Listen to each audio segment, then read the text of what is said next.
have to see some sort of reconciliation between Crosshair and Hunter. He's won with, nature. He's gone. But Cobb. So it's Boba Fett trying to teach these Tuskens how to ride the trains. And he's like, this makes it go. This makes it stop. Like a panther.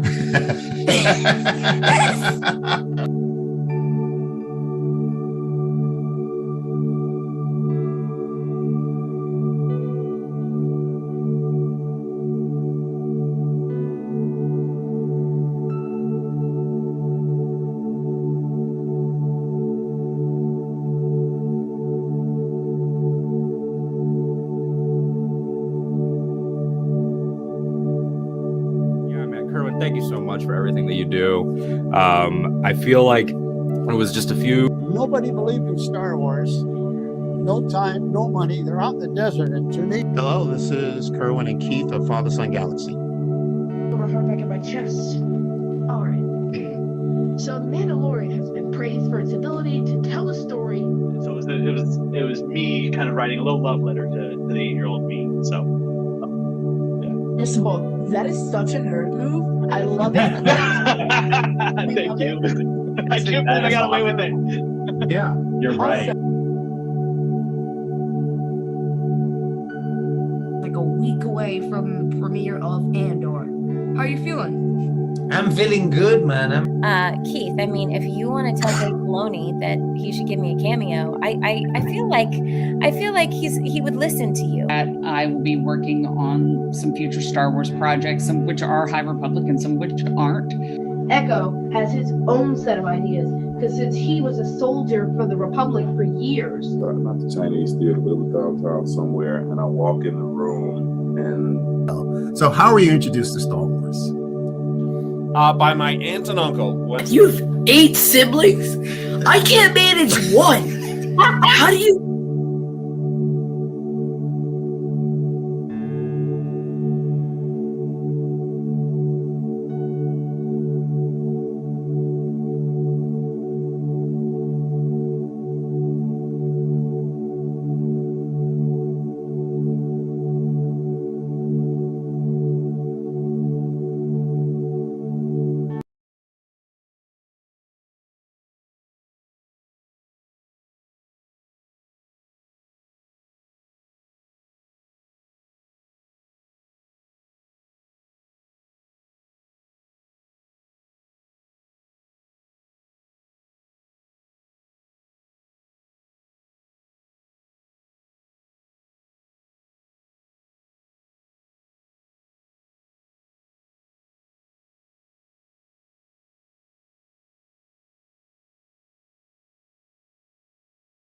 We got to start this whole spiel again. All right. Thank you so much. You guys haven't heard a word we've said. No. We actually were on a roll. Okay. Well, thank you so much for being here. We were doing great until. This is Father-Son Galaxy. I am Kerwin. This is Keith. Happy daylight saving time to everyone. But it's a Pandora's box. Yeah. All right. So it is Sunday. So it is Marvel Sunday. Also, Meet the Press and Monday, whatever you call it, morning, Sunday morning, right? Live. I am really enjoying this Loki season. Yeah, I think this season is honestly better than the last one. And something about this episode was really, it had a lot. It was riveting. It was exciting. It was heartwarming. Emotional where you weren't expecting it to be, inspirational at the end. Everything felt better at the end. When the ending came, I didn't have to bawl my eyes out. Yeah, you got up and you said, "Let's go!" You were so excited about what was going to happen. All right, so let's talk about it. So this is once again Loki season 2, episode 5, called Science Fiction. Thank you, everyone who's joining us right now on the live stream on YouTube. Thank you if you're joining us on Instagram. All right, Alex, thank you so much. Welcome, council member. All right, council member Alex is here. All right, we can't wait to hear your input. Okay, let's get into it. All right, Science Fiction, written by Eric Martin, directed by Justin Benson and Aaron Moorhead. Okay, so we pick up exactly where we left off in episode 4. Loki's, you see this bright light, and then all of a sudden, the light comes back and everything stops. Loki opens his eyes. He's and he alive, looks around. and he's he's still in the temporal loop chamber, Yeah. but no one else is there, so he's just kind of sitting around like, yeah, what happened? Right, which is strange, right? Everybody's gone. No one is left. Not and even the TVA is completely abandoned. Yeah. Not even the pies. The pies are gone too. I don't know where the pies went. I guess Mobius got hungry. Pie. Yeah, he took them with him wherever he went. Oh my god, I get it now. What do you get? The TVA's empty, so I bet you the baker, whoever they were, they never came to the TVA. They never made the pies. That makes sense. Right.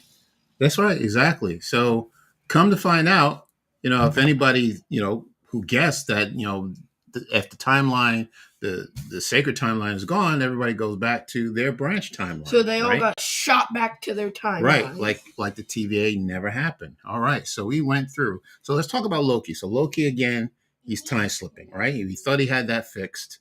But he's time slipping for a reason. He has no idea. But he's going back to different time periods, all right? Mm-hmm. And they seem to be random. Yes. And the first one he goes to is San Francisco in 1962 on a branch. And Frank, supposed to be Casey, by the way, he's an escaped convict from Alcatraz in his real life, or whatever we want to call it. In his branch, in his timeline life, he is a prisoner on Alcatraz that has escaped. Yes, right. So Alcatraz was actually a real prison. It was a maximum security federal prison. It was one of the most secured. You would expect to be the most secured and well known. And is it worse than the Gulag? I don't know about that. Right, but it's a notorious place. The Gulag. This is where they send. Okay, can we keep going? This is where they send the hardest criminals. All right, and they usually spend many years there. There has been people who have escaped Alcatraz. Apparently, I don't know if any of them made it, but some have escaped. Some were caught. These three gentlemen in particular, gentlemen, if you want to call them gentlemen, these three convicts, right, back in 1962, this actually happened in San Francisco. That's where Alcatraz is located. There were these three convicts, right? One named Frank Morris, and the other two were brothers. So they were called John Anglin. John and Clarence Anglin, right. They decided to escape. Right? And Loki, by the way, the TVA ended up getting destroyed. Mm-hmm. By the way, Loki took the TVA guidebook and he left. That's true, right? We want to make sure we say so that. So I just wanted to say that. Mm-hmm. So he's like, Casey, you remember me, right?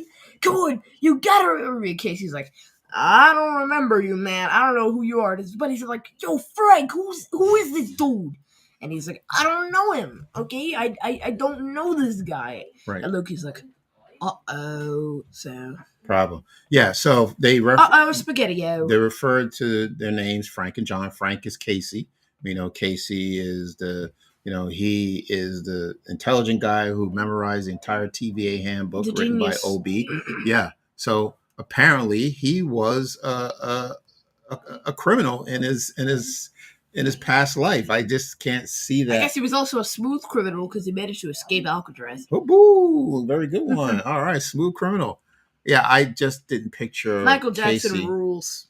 Yeah, I didn't picture Casey to be this type of person, but I thought he'd be like an IT guy or something. Yeah, I thought he'd be a teacher, maybe maybe he'd be like teacher. A math teacher. Yeah, a math teacher. I wasn't expecting him to be escaping from Alcatraz. Right. And something funny happens on another branch, and I actually am starting to understand this a little more character-wise. So B-15 is actually Dr. Willis on the branches, and she's a pediatrician. Yeah. And now it makes sense why she cares so much about all these branches, because she used to take care of kids, so she's thinking of all of these people on branches as humans rather than as, little dots on a screen. Mm-hmm. She's in the position to save lives, right? That's her job. Mm-hmm. And to make people feel safe and make them healthy. So that makes sense, So let's talk about Alex. Yes. Sorry. Okay. Maybe Casey was an early hacker or other technology criminal of sorts. Yeah. Who knows? I think in 1962 the internet would have been ARPANET, and it's kind of stay in the army for that time, like you had TVs, right? No, I'm just kidding. You were. I wasn't. In 1962. That's correct. I was not here in 19, but television did exist. Yes. Did you ever meet any dinosaurs? Oh, here we go. All right. Anyway, so yeah, I don't know. Yeah, I thought he'd be some type of IT guy, but apparently, again, if you're in Alcatraz, I mean, you've done some really bad things, like armed robbery and stuff like that. I don't think armed robbery would even land you at Alcatraz. You got to do something egregious. You got to like commit arson or something. Well, that's just one thing. I mean, you can do many things, and cause an a lot armed of harm robbery would to land people. you like 10 years in a state prison. Yeah. So that's it. Yeah. So it was based on these characters, who were actually escaped convicts from Alcatraz, and no one knows if they even made it, even to this day. I mean, so many years later, we don't know if they survived. But anyway, so we're talking about Dr. Willis, who is B-15, New York, 2012. Avengers. There you go. That's very interesting. Yes. Yeah. So I wonder, well, I don't know why I understand, they didn't want to spend too much time talking about what happened in New York in 2012. We already know. Yeah. But it was interesting that she was a doctor. They didn't say anything in Hawkeye. Yeah. Yeah. Now, okay, let me come back and we'll talk about, when the group gets together, I'll talk a little bit more about that. So, all right. So far, Loki has gone to San Francisco. He's been to New York City. Now, Cleveland. All right. And Cleveland, actually, the most up-to-date place he visits, 2022, and Mobius sells jets. Jet skis. That explains why he loves jet skis so much. He is a jet ski salesman, and he doesn't seem to be doing great in his business. You know. Yeah. The first scene we get of him is a client walking out, and also his name is Don for some reason. Yeah, simple name, Don. Yeah. Yeah, you're right. So he's not, I always had the impression that he was the one, actually on the jet ski, and he's out in the ocean, and he's on the, on the skis. I assume he rides his own jet skis. He had 2 of them in his garage. Well, it's right. Okay, yeah. So it's sure possible he does ride them, but he loves them so much that he sells them. So he's visited by Loki. Of course, he doesn't know who Loki is. And also, Loki ends up time slipping away before he can, have a nice full chat. Yeah. Loki has no idea how to control his time slipping yet. Mm-hmm. And we know that Don has 2 little boys, 2 sons. We know that his wife, she's not there, and we don't know if it's because she left or she passed away. We don't know that story. All right. But he is a single dad, and it is really hard, to try to maintain a job and to keep these boys out of trouble. Apparently, they're, they have some... A bit unruly. Yeah, right. They have some lacking, social skills. Some devilish tendencies. Right, yes, right. And, he has to have one brother look after the other. But, yeah, so life is hard, and, hey, look. Yeah. That's typical. So he's like, I don't want to leave my boys, man. I don't want to leave my boys. And Loki's like, listen, I can control time. We can bring you back to your kids whenever you'd like. You can go visit them, like, whenever. Yeah. It doesn't matter when you want to. We can bring you back. And Mobius says, you know what? I think I will join you. Well, okay. I'm glad you brought that up because that comes later. So. This is we could talk about this now a little bit. This is a part that I had trouble accepting. So I thought Mobius went too willingly. This total stranger comes from out of nowhere and tells you need to come with me because your boys are in danger. Well, first of all, I don't even know who you are, and if you want me to come with you, I mean, you might. What are you going to do to me? How can I trust you? Here's how I'm seeing it. Yeah. Mobius is struggling. He's trying to raise these 2 kids. His jet ski business doesn't seem to be doing so good. I feel like right now he's kind of desperate. Like maybe Loki can show him something that'll help him out. Because he wants the best for his kids, I can understand. Gotcha. Maybe he's trying to see if Loki can bring him somewhere where he can bring his kids so they can have a better life. But I think that might be it, because Mobius would not have gone if he didn't think there'd be benefits. Mm. Like, he wouldn't have left his boys just like that. So yeah, I think that's a very good point. I like that. All right. So let's go to Q&A. All right. Let's see what we have. Let's stop here. Okay. We have, thank you so much for, once again, for joining us. We have Alex. Yes. Maybe Casey was an early hacker. Yeah. Yeah, we read that already. Yeah, right. I can understand Casey, talking about Casey being willing to go because, what life did he have? He was just escaping Alcatraz. Right. You'd think Casey would be like, sign me up. Exactly. Get me out of here. He's a fugitive, so I can understand him going. Yeah, he would want to get as far away as possible. Yeah, exactly. Alex says, Kerwin makes a good point. I was a bit surprised that he went so quickly, but I agree with Keith that it may be because he was worried about his kids' lives being in danger. Yeah, I mean, Loki was throwing out some real buzzwords to Mobius, like, your kids, they're in danger, yes. The timeline's going to fall apart, yes. You're going to die, your family's going to die. Well, yeah, I guess. We're all going to die, and Mobius, your skin is going to fall off. Like, yeah, I mean, he was stirring emotion. From episode 1 energy. Yeah, so. He was stirring a lot of emotion in Mobius, and I guess that was, what he needed to hear, somebody...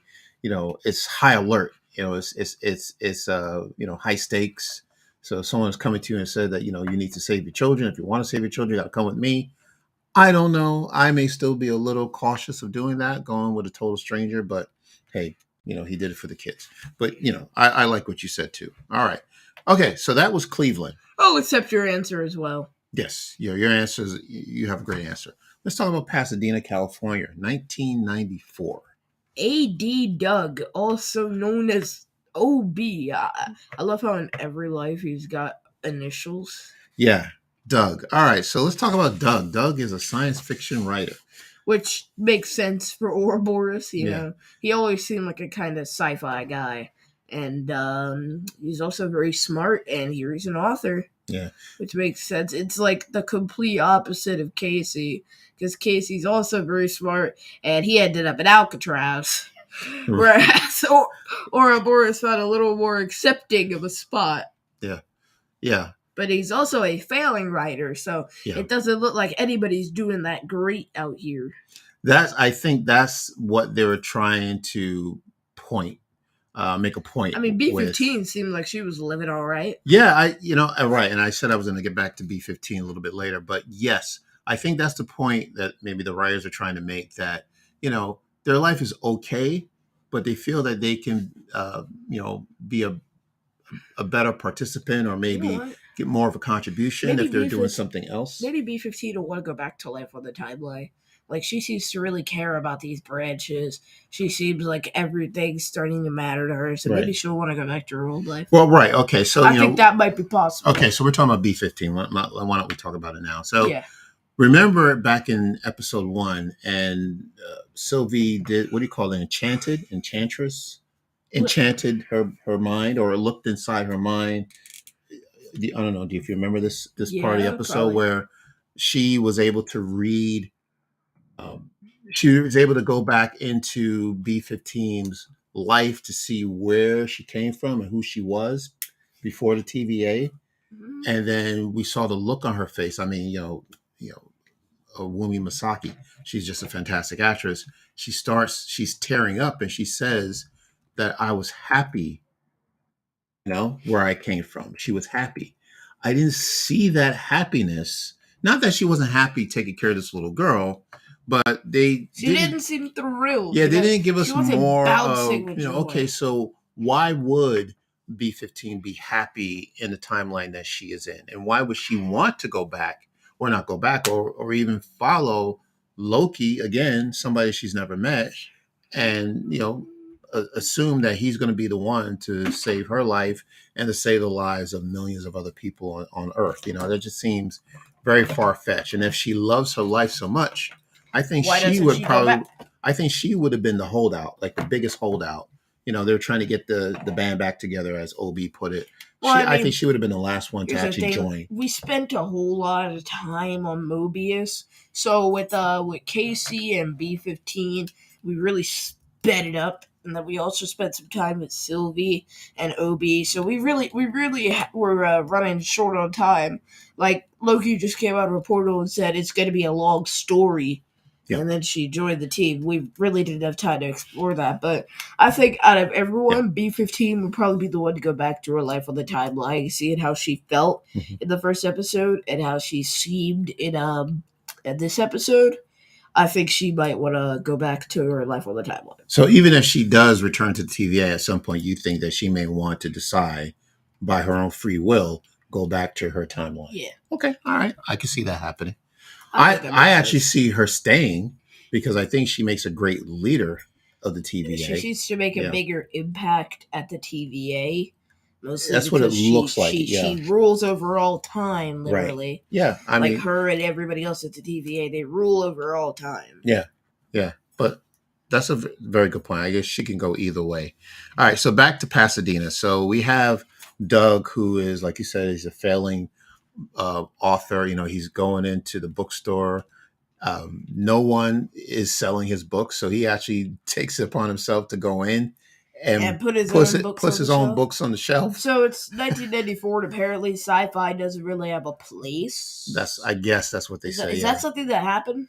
I don't remember. I don't recall. Well, I didn't read sci-fi in the 90s. I mean, I read it. I don't know if that had anything to do. Well, what, 20? I was older. Thank you. All right. So 5,000? Right. So in the night, I don't know what,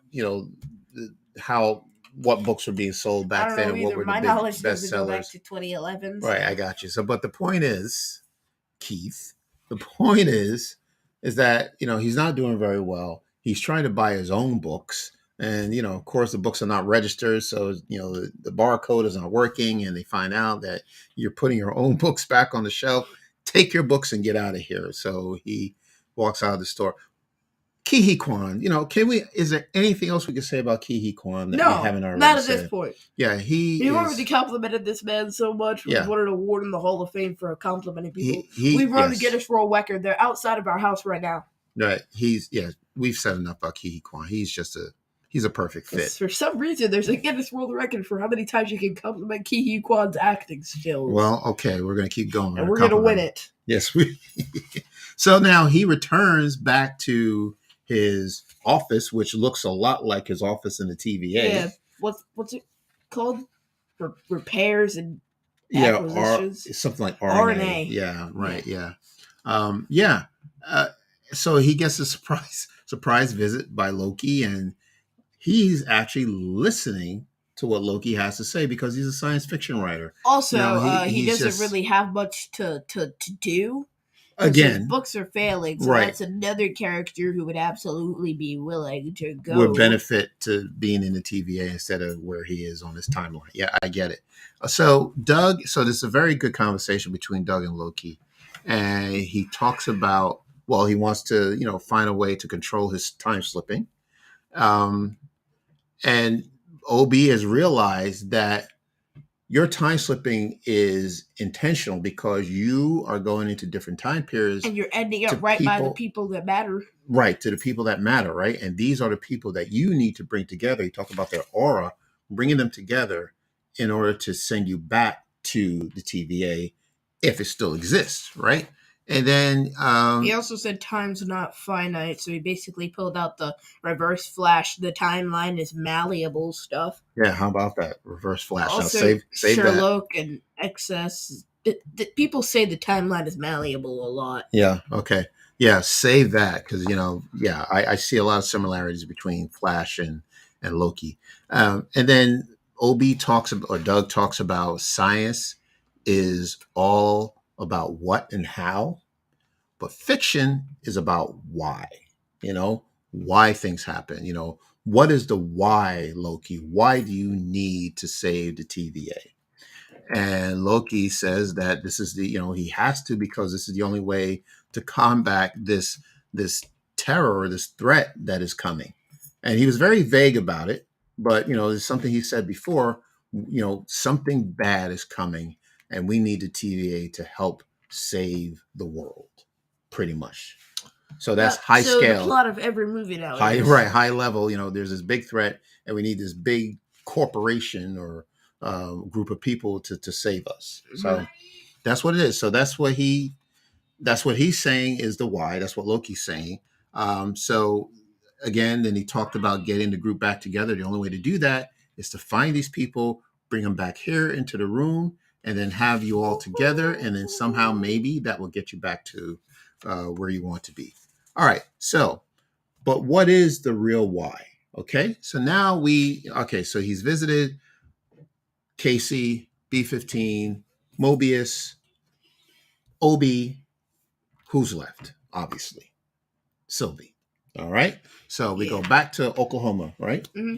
And back Loki's to McDonald's. Like, Sylvie, listen, it's going to be a long story. Yeah. You know what happens? Sylvie's like, I know, you dummy. I remember everything. Yeah. And he's like, whoa, what? Yeah. And how why do you know everything? And the only reason, I don't know if you have a reason why you think she knows Loki and everybody else didn't, is because they're just two gods. You know, they're not humans. You know, they are also variants of each other. That's true. Yes. That's a very good point.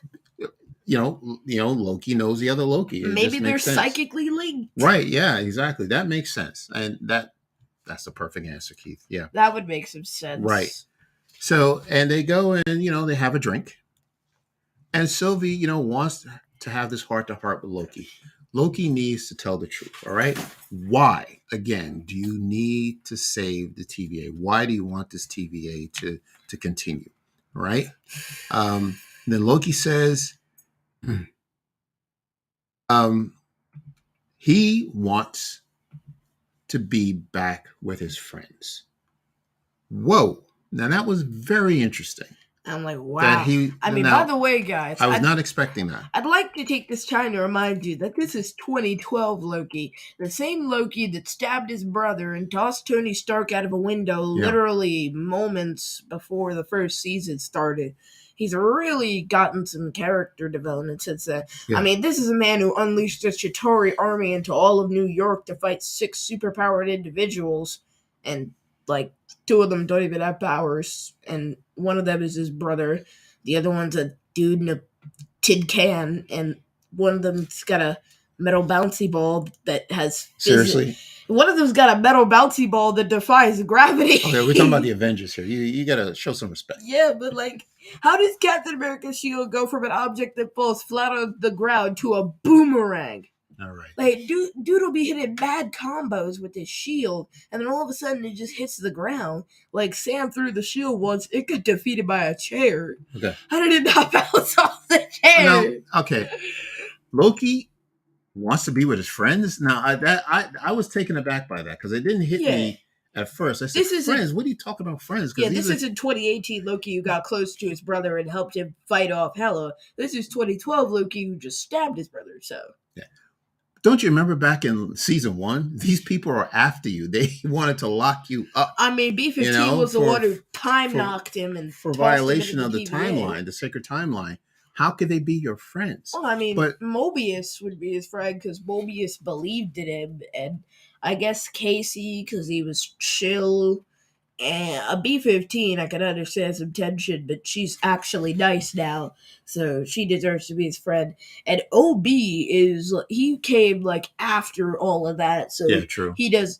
Loki and OB have no issues, and Sylvie, I'm honestly surprised Loki's tolerating Sylvie at this point, considering she killed He Who Remains, kicked him through a time door, and ruined his life. And also Ouroboros' life, which he had no problem stating. Right. Because somebody killed He Who Remains and ruined my life. That's exactly what OB said. And he meant it. He was not joking. But it shows you the growth of Loki, his character from season 1 to season 2. It's it's a 180, he came in, he was very, at first season came in very arrogant. I'm a god, you can't treat me this way. And he's trying to, work his magic and it's not working. Remember the Pompeii scene where he's like, we can interact with these people and it doesn't matter. Yes. And he started dancing around with the Pompeii citizens.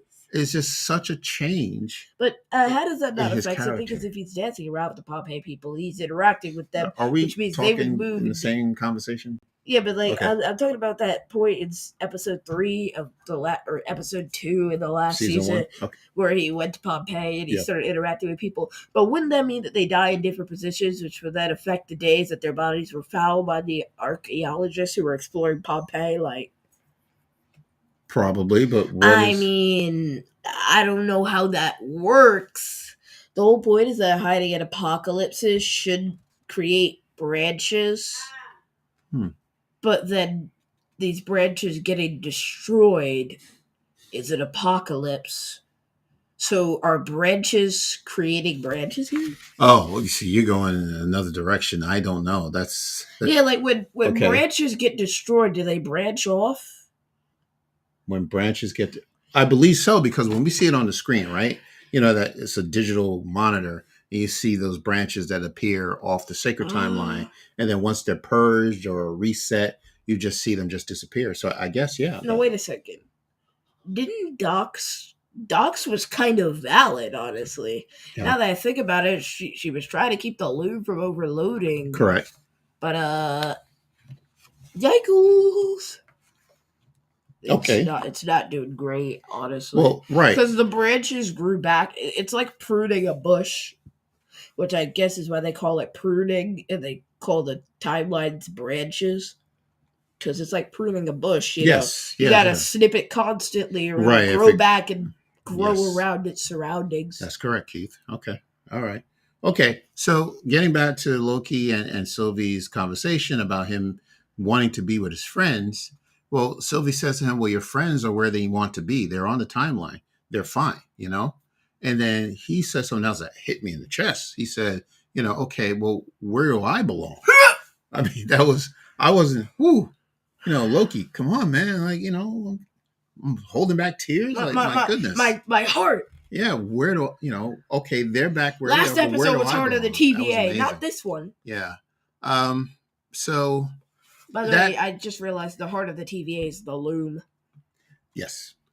So that is the real why, apparently, that Loki just wants to be back with the people that he is familiar with, the people that he works with.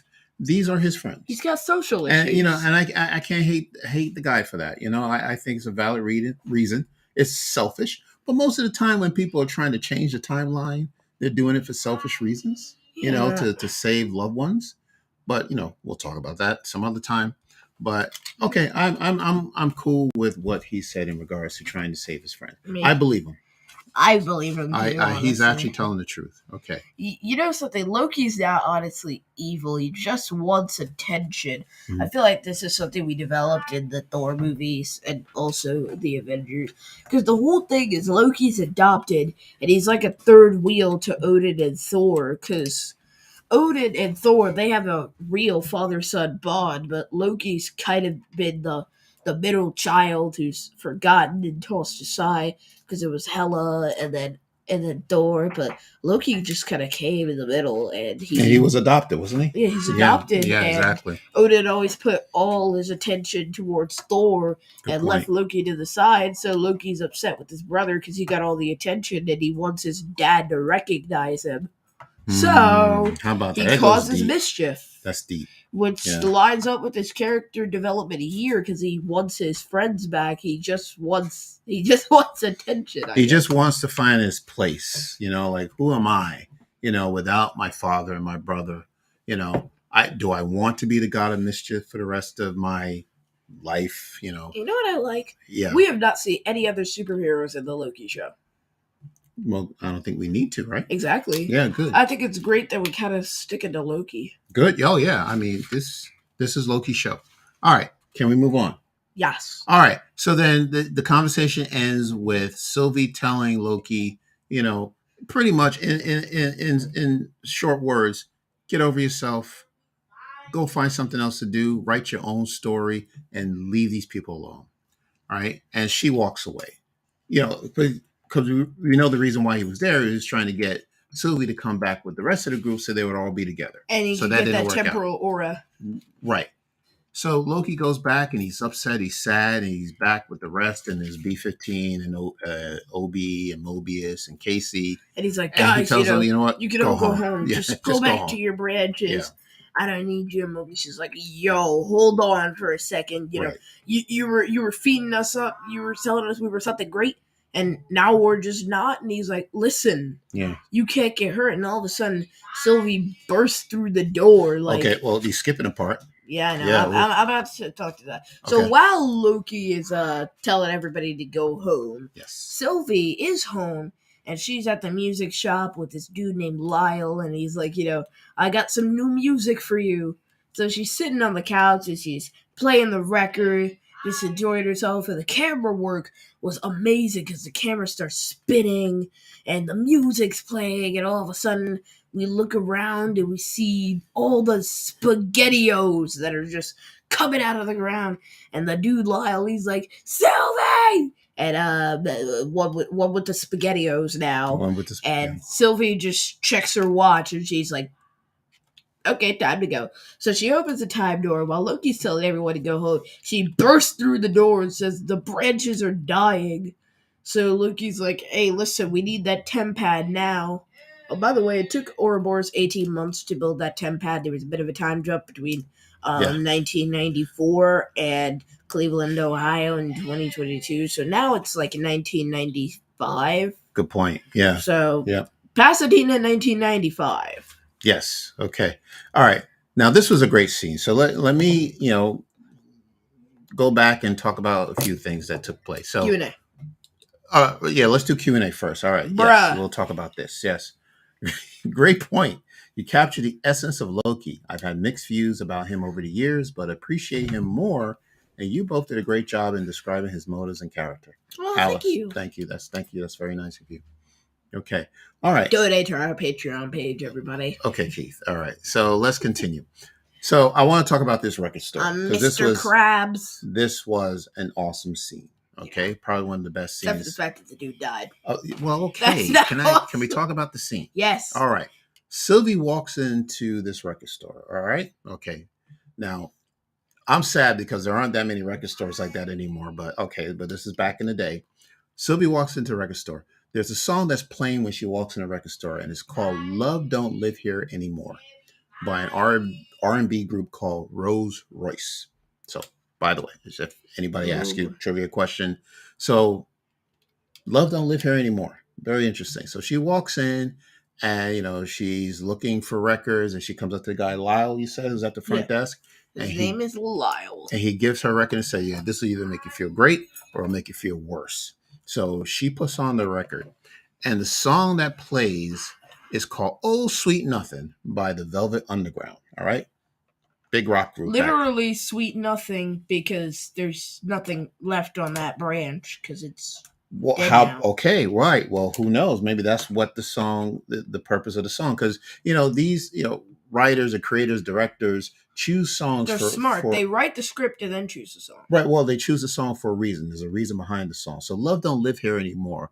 Like, I don't know if that means Sylvie. Well, Sylvie, what? Telling Loki that, No, I mean, I think it's just Sylvie. I mean, nobody seems to care about Sylvie. I don't think Sylvie cares about anyone either. So she doesn't, love don't live there anymore, I guess. I like that. Very interesting, because the first line of the song goes, "You abandoned me. Love don't live here anymore." So Loki, pretty powerful. She abandoned Loki. Okay, all right. Kicked him through a time door. How about that? Okay, all right. I see that. So yeah, I couldn't tell whether it was Loki abandoning Sylvie or Sylvie abandoning Loki, or they're one and the same. It doesn't matter. Him. Yeah, I got you. That's a good one. All right, so the song, while she's listening to the Velvet Underground song, then time just stops and something just walks through the door like a wind. You hear the chimes on the door, and then the music is playing, and then everything just slows down. The guy is pouring a cup of coffee, and he's not even looking at the cup, and it's spilling on the ground. I mean, it was like a suspended animation, and then all of a sudden, the glass of the record store just cracks open, right? And you SpaghettiOs. See something comes in through the window, and that is doom, right? We know what happens. That means the timeline is eroding, and he's running for his life, and he's trying to help Sylvie, and he calls out Sylvie's name, and he is gone. Met the same fate as Victor Timely. Spaghettized. And Sylvie was just so calm about it because she knows exactly what's happening, why it's happening, and she looks. Sylvie just completely doesn't care. No, it's not about Karen. I think because she knew this was going to happen because And I have of. a question about that. Okay, later well, let on. me finish this. All right, so she knew that at some point this was all going to go away. Like she wanted to be on her own timeline, but how long was this going to last? So she knew that this day was coming, and she gets on her temp pad and she steps out, and she lands in wherever the rest of the group is, and that's when you say that she says it is real. The branches are dying. The branches are dying. Paul Revere. Yeah, right. Or Sylvie Revere. You say you had a question. Go ahead. Yeah. So how is it possible that Sylvie survives this branch dying? Because as we observe, this Lyle character, he just gets spaghettioed. And for some reason, Sylvie is able to walk out completely fine even after everything else is gone. But the very next scene, everybody else gets spaghettioed, and so does Sylvie. Which doesn't make sense. Like, how is it? Does every Loki just have a health bar of 1 and they can survive the branch dying? Because Loki manages to do the same thing that Sylvie did. He survives the spaghettioing of his branch. Yeah. But Sylvie doesn't survive the second. I don't get it. Yeah, that's a very good point. I mean, that is a good question. I don't know. The only thing I think of is, well, right, Loki is always the last man standing for whatever reason. Of course, even at the at the TVA. Well, except for Infinity War, where he was the first man gone. Okay, thanks. Right. So they're in this room again, Obi's office, and then one by one, each one of them just dissipates. They're gone. Sylvie was the last of the group, not including Loki, to go. And I think a part of Loki, when Sylvie left, a part of him left as well, right? Mm-hmm. And I think that just made him snap. Like, I got to do something, and who knows? And maybe he would have been next if he didn't, act so quickly. I think he just snapped to say, you know what? No, I can't have this happen to me. I'm losing all of my friends. I'm losing a part of me, Sylvie. She's gone. I need to do something. And then somehow he just lets out a yell. And then all of a sudden he is now in control of his time slipping. And he gets it now. He says, okay, it's not about the where or the when or the why. It's about who. Yeah. And by the way, all those branches that got destroyed, they are alive now because Loki rewinded time. Yes. He rewrote reality, so now he's She-Hulk Part 2. And he's back at the TVA. I guess Victor Timely is alive, and he's standing next to Ouroboros and watching the loom overload. Yes. So now he is snapped back. He sent everyone back in time prior to the destruction of the loom, and now he can rewrite this story. What's going to happen? You're exactly right. Loki's too powerful. He can't be stopped. Well, how about that? Yeah. Like what is Loki's mindset? Like, why does he need this type of power? What is he going to do with it? What?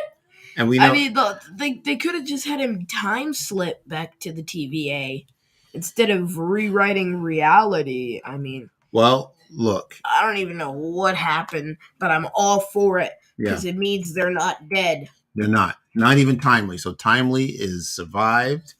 We will see him back. Thank God. Yes, he's coming back. And I would not be surprised if in episode 6, the finale, Loki decides that he's going to be the one to put on the suit and head out to that gangway and save everyone. Loki can't survive that, can he?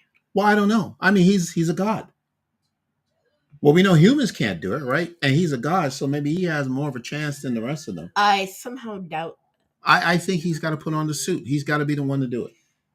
Yeah, but he's got to be the one. If he puts on the suit, we know he's going to survive because I don't think the main character's ever been killed off in a Marvel series or show. But True. Secondly, that's just shouldn't be possible. I think now that Loki can rewrite time, can't he just go back to before the radiation was so bad and then fix it. That's a good point. He can actually do that. Go back would further, make way and more sense. He could even do it before they need to get Victor Timely and leave him on his branch. there you go. This is a power I just can't imagine having. They need Victor Timely's temporal aura, so they could go back to like Loki could just snatch the throughput multiplier from the future, go back to right after they grab Victor Timely, shove him into the aura machine, and race out there and race back. Like Victor Timely was really hoofing it. He was actually gaining some speed before he spaghetti-o'd. Yes, but it's gonna be a very, very interesting finale. I can't wait. You can't wait. I cannot. Boy, this is timeline is not something new. Wait, Loki can clone himself. Can't Loki just have a clone of him walk out there with the suit on? Loki can clone himself. I think the clones are not really physical clones as much as they are mirrors. So if Loki puts the suit on and mirrors himself, he'll have a version of himself, a doppelganger of himself with the suit on that can then run out there and put the throughput multiplier in. That's a good point, right? Because work? he did that when he went after Brad, right? When he went to London. He even did some shadow manipulation. Yeah. And they both seem to be acting individually. It's not synchronized. It's not like Loki is leading them. I think he's telling them what to do, but he's not like leading them. It's not like he moves and they move. So yeah. Maybe he could clone himself and have that version put the throughput multiplier in the thingamabobber to expand the loom. Why doesn't the loom have a machine that can already expand itself automatically when the branches grow too big? Like, what? Why is the loom set to blow itself up? Good question. That just feels like bad design. Wait, you know what? If there's a whole mechanism you need to put in just to redo the loom, and somebody's got to walk out into radiation to do it, I'm not sure that's a good plan. I am so excited about episode 6. Again, we're here five episodes down. I still have no idea how this is going to play out, and that's the exciting thing about it, right? That's yeah. So I was just talking a little bit about timeline, right? This is not the first time that we've had superheroes be in a position where they can go back and change the outcome of some life event, right? Life event, and not impact other people. So in other words, I think having this much power, the corny, with great power comes great responsibility. I think with Loki having this much power, he may not even be aware of this, but he's going to somehow impact people in the worst way. He's a menace. In the worst way. And it may be unintentional, but I don't think he is ready to control, to have that power that he has, where he could just go anywhere, and jump through time, back and front, wherever. It's going to mess up something. People are going to be hurt eventually. I don't know. This is not a good thing. I have a thought. Yes. So, no, because this is the finale. No, that he's not going to impact anything? Yeah, I don't think he's going to mess anything up because it's the finale. Okay. And I feel like a cliffhanger for the second season would end up getting tired because they did that same thing in the first season. So. What if there's a third season? Yeah, but you can't keep ending shows on cliffhangers. You can't end every season of a show on a cliffhanger. Really? Last season we had a massive cliffhanger. Like, Kang is ruling the TVA. We don't know what happened. Nobody seemed to remember Loki. And then episode 1, it was all sorted out like 2 years later. So. That's very interesting. And that just shows how, what in a different timeline that you are growing up in versus what I grew up in, because there were shows on television that had cliffhangers all the time. Dallas, Alex, Dallas was prime time cliffhanger series, right? At the end of the season finale of every season ended with a cliffhanger. That was it. Even the last season? Yes. As a matter of fact, yes, it did. Yeah, it ended. The final episode, I'm not making this up. The final episode of Dallas ended with a cliffhanger. It did. That's just bad writing. Which is, well, it's ridiculous because, why would you end a show on a cliffhanger? Right. That's just awful. Yeah, but cliffhangers. I don't enjoy that. That just brings people back. It's like, oh wow, well, what's going to happen not next? If the show's over. Yeah, I know. I'm not coming back. It's like, what happens like next? A lawsuit for mental trouble. Exactly. Yeah, you're right. Yeah, you didn't need a cliffhanger for the last episode, but cliffhangers are great. You know, if they're done right. No, they're not. You don't want a cliffhanger. Okay, no, all right. I'm already dying from Across the Spider-Verse. I think the time sickness is catching up to me by now. So I get it. Well, we're living in a different Beyond time. the Spider-Verse has basically been postponed, so yeah. I don't know if the time slip is going to get me before the movie does, but yeah. Alex, I don't know if there's a confirmation of season 3. I haven't heard it. I'm just I'd be surprised asking. if we get a season 3 of Loki before we get a season 2 of any other show.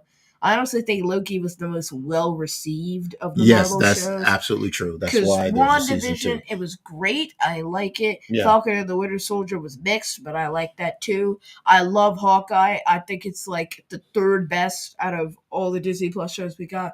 Moon Knight, awesome. Miss Marvel, people really seem to hate it, which I do not understand. Yeah. She-Hulk, people also seem to hate that, which I also don't understand. Wasn't my favorite. Wasn't that bad. But What If also, that one, I don't even know what people think of it because it was 2021. Mm-hmm. I'm not sure anybody really understood. I didn't. Mm-hmm. Yeah. Okay. Yeah. No. I totally get it. I totally get it. But What If was another level. Well, if you think about it, Wanda's story continued in Doctor Strange. It didn't. No, it didn't. Well, okay. I'm not I'm not gonna open up that can of worms anyway. All right. So Falcon and Winter Soldier. That story did not continue. Well, okay, and then Falcon and Winter Soldier. That story will continue with Captain America, right? The new Captain America, Sam Wilson. Yeah. So that show didn't end on a cliffhanger. It ended with Captain America and the Winter Soldier rather than Falcon and the Winter Soldier. That's true. Okay. All right. And we also knew Brave New World was going to come out. So same thing with WandaVision. It ended off with kind of a cliffhanger, I guess, because we saw Wanda joking around with the Darkhold at the end, and it went all the way downhill. I mean, Wanda's character arc tumbled down Mount Everest. Okay, Keith. All right, we're not gonna go down there. Okay. I don't even consider that the same Wanda. Bring it back. But all right. Also, I think Moon Knight ended complete. She-Hulk ended complete. Miss Marvel ended complete. Yeah. Okay. What if? Well, no, not Miss Marvel because her story is going to continue in the Marvels, right? Speaking of the Marvels, actually, that one ended on a cliffhanger, right? So because she coming out this Friday, places, she fell into her closet and turned into Brie Larson, just like how Captain America went into a machine and turned into Joe Biden.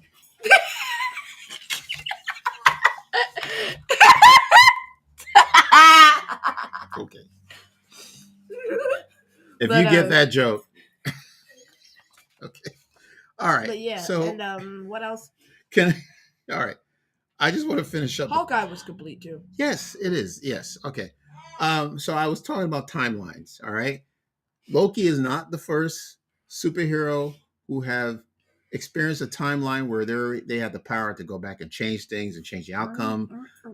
That happened in the Flash. And the reason why we're bringing up the Flash is because you have something prepared, right? That's coming up. I believe it's this Wednesday. We're going to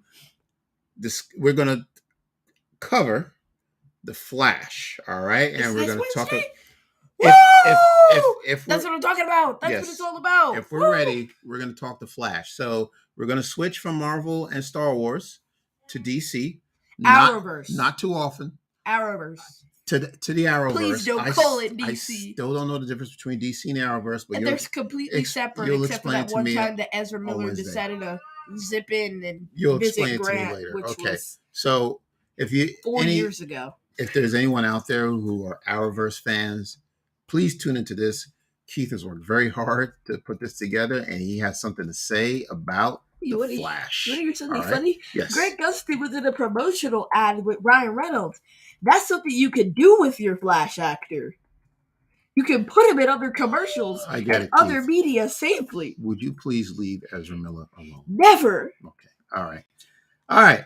Okay. So we got He some. won't leave anybody else alone. We got announcements coming up. So Big T and Little T, we actually, talking about Star Wars, we were on their show and we covered Ahsoka season 1, assuming that it's, just there's one season. We talked about that. We had a great time. Please catch that on your streaming platforms or on the YouTube channel. I believe it's also there. So check that out. We did an interview with the HoloNet Marauders. Great bunch of people. Very cool. We met them back in Boston when we were at the Fan Expo, and we wanted to interview them. We needed to interview them, and we did. It's out there ready for you to watch, to listen to. It was pretty cool. So catch that. I had the pleasure of being interviewed by Pete Fletcher of the ATG cast, Around the Galaxy cast. All right, Pete. Pete is the man. Well, he's done a lot, but we know him through the Podathon, right? We did a Podathon last year. So very excited to be on their show with Pete. This is a show he does with Nick Melke. I had a great time. That will be ready soon. Once it's ready, we will let you know, but look out for that. We are going to finish, I promise you, the Dathomir series with Asajj Ventress. We're going to talk about that because at some point we've got pages and pages of Asajj Ventress to talk about. So that's coming. Still going to go over our top 10 favorite stories from Return of the Jedi, a certain point of view. I'm excited for that. I'm excited for that as well. We got a massive schedule. We do. We got a lot going on. We got 2 months left of the year. Can you believe it? Yeah, I think we honestly have our content planned out for the rest of the year. Yeah. Do you want to take a Christmas break or something?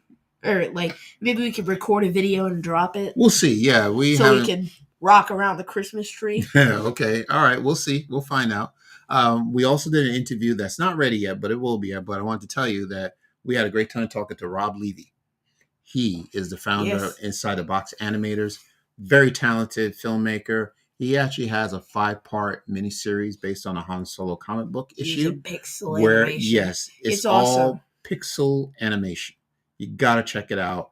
We'll put his information in, in our YouTube description, Alex. so you'll find him. But look out for that interview that's coming as well, along with other interviews. We're still trying to line up some people, so wait and see. Congratulations going out to Catherine LaSalle, friend of the show. She just got married, so congratulations, Catherine. Wonderful. Can't wait to have you back on the show. All right, so enjoy, all the best. Thank you to our patrons, Proaxium, John H, Mary B. We really appreciate it. We are working on, we're talking about our patrons. We are working on putting something together. Maybe a couple of things together. Exclusive. We got something for you guys. Yeah. We're still working out the details, but exclusive to just the patrons. So for those of you who are interested in becoming a patron, you will get this exclusive access to what we're planning. But we'll have more information about that as well. All right. Okay. All right. Final Q&A. Let's see what we got. Top 10 stories, bonus 11. Bobby Ewing describes a story. Bobby Ewan describes a Star Wars style cliffhanger on Dallas. This is why you're a council member. That's number. We value your jokes. That's an honorable mention story, Alex. Dallas reference inspired. Also, congrats to Kat. Yes, thank you so much. Congratulations. Yeah. Like Alex. Hey, look, I'm guessing you were a fan of Dallas as well. You've seen the episode, but we lived in a world where we had episodes that ended, seasons that ended in cliffhangers, and we had to wait months before we figured out, okay, well, who did this, who did that, what happened to that person. It's crazy. Dallas reference inspired also. Yes. Okay. All right. I don't have. Okay. All right. Anything else? Okay. Key. This is great. I again can't wait till Thursday. Yeah. And then we'll be back here on Sunday talking about the season finale. And the Marvels opens on Friday, so we're going to try to catch that over the weekend as well. We're going to watch it with our good friend Jared. And then we're going to do a spoiler review of the Marvels. So that is coming as well. Jared is the best. I didn't see Dallas, but my dad talked about it and told me about the dream twist. Oh, Oh, you, Alex. Yeah. The what? Yeah. No, Keith. Yeah. Let me guess. They killed off a character, but the fan base didn't like it, so they decided to make that entire season retconned and turn it into a dream sequence. That's exactly what happened. I feel like you've explained this to me. Yes, right. That's the story. I'm not making this stuff. That sounds almost ridiculous. Yes, it's a jumping the shark moment. Yeah. So yeah. Like your show's not good. Yeah. Your show's jumped the shark when the fan base is so upset that you killed off a character that you have to rewrite your whole show. No. I wish they did that with the Flash. I'm really not enjoying. Keith, where can people find us? Enjoying the first episode of season 7. Before right? Ezra Miller comes after us. I think I'm done with the CW Flash right now. I think I'm going to take a little break. People can find us on. You can find us wherever you get your podcast. Our socials are Facebook. Oh, God, what is wrong with me? Our socials are Facebook, Twitter, and Instagram at Fathers and Galaxy. Website, fathersandgalaxy.com. Please check out our merch store, fathersandgalaxy.myspreadshop.com. Donate to our Patreon page, patreon.com/fathersandgalaxy.